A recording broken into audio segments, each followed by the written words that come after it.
merupakan salah satu kegiatan wajib yang harus dilakukan sebelum kita menjalankan sholat. Tujuannya sudah pasti untuk mensucikan diri dari segala hadas. Kalau kita tidak menjalankan wudhu dengan sempurna, maka sholat kita pun juga tidak sah atau mubah. Seperti yang sudah disampaikan dalam hadis Nabi Muhammad SAW yang berbunyi, tidak diterima sholat yang dilakukan tanpa wudhu, dan tidak diterima sodakoh yang berasal dari harta yang didapat secara tidak halal.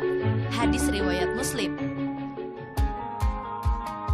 Dalam berwudu, sahabat salihah pasti sudah tahu 6 fardu wudu dalam Islam. Ya, 6 fardu wudunya adalah membaca niat wudu ketika membasuh muka, membasuh sebagian rambut kepala, membasuh 2 belah kaki sampai mata kaki, dan terakhir tertib. Seperti yang disebutkan dalam surat Al-Maidah ayat 6 yang berbunyi, apabila kamu hendak mengerjakan sholat, maka basuhlah mukamu dan tanganmu sampai dengan siku, dan sapulah kepalamu dan basuh kakimu sampai dengan kedua mata kaki. Tapi terkadang ada sedikit kendala untuk para muslimah yang ingin berwudu, apalagi kalau sedang berada di tempat umum. Memang salah satu fardu wudu adalah membasuh rambut kepala, tetapi hal ini dikhawatirkan auratnya akan terlihat oleh orang lain yang bukan mahramnya. Karena anggota wudu sebagian besar ada aurat, kecuali wajah dan telapak tangan.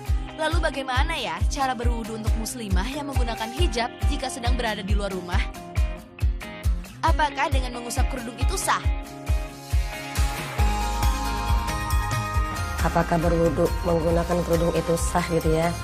Itu sah-sah saja, terutama jika memang tempat berwudu tersebut tidak tertutup.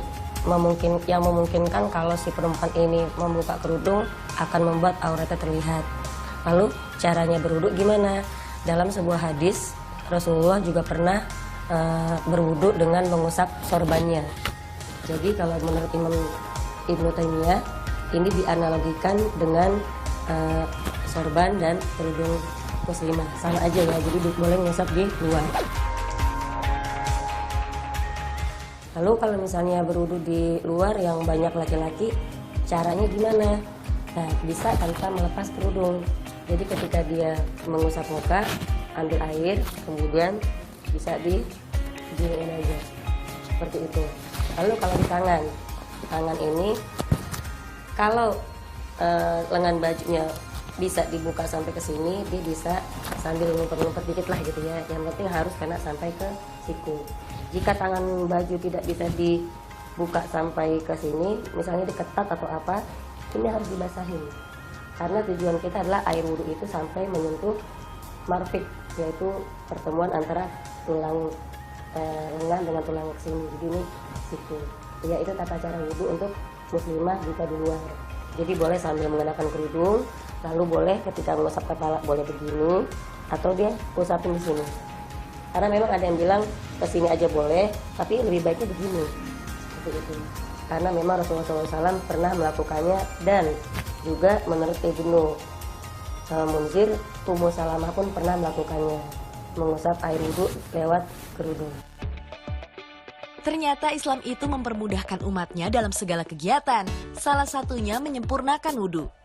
Masih berbicara tentang hukum dalam berwudhu. Selain ingin tahu bagaimana cara berwudu di tempat umum, pasti sahabat salihah juga pernah dilema mengenai sah atau tidaknya berwudu jika wajah sedang memakai make up kan? Make up memang merupakan kebutuhan setiap wanita. Biasanya sahabat salihah berusaha memperindah riasan wajah dengan beberapa tutorial bermake up. Terkadang tujuan bermake up pun karena tuntutan pekerjaan atau sedang dalam acara tertentu. Tetapi sering terjadi pada saat waktu sholat datang, kita suka dilema untuk menghapuskan make up. Dan keseringan, banyak dari sahabat salihah yang tetap berwudu meski wajah sedang memakai make up. Melihat hal ini, bagaimana ya hukumnya berwudu pada saat wajah sedang memakai make up?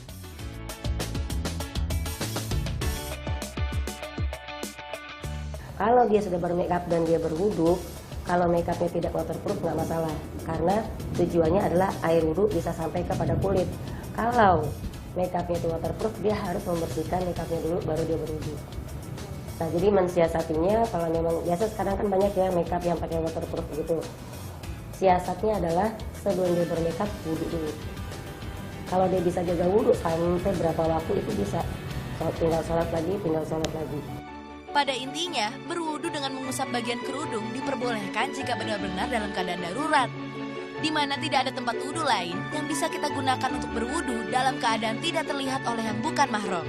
Semoga sahabat Salihah bisa menerapkannya ya. Setelah ini, akan ada kisah menarik dari salah satu produksi Al-Quran Braille yang menggunakan sistem komputerisasi di Indonesia. Saksikan sesaat lagi.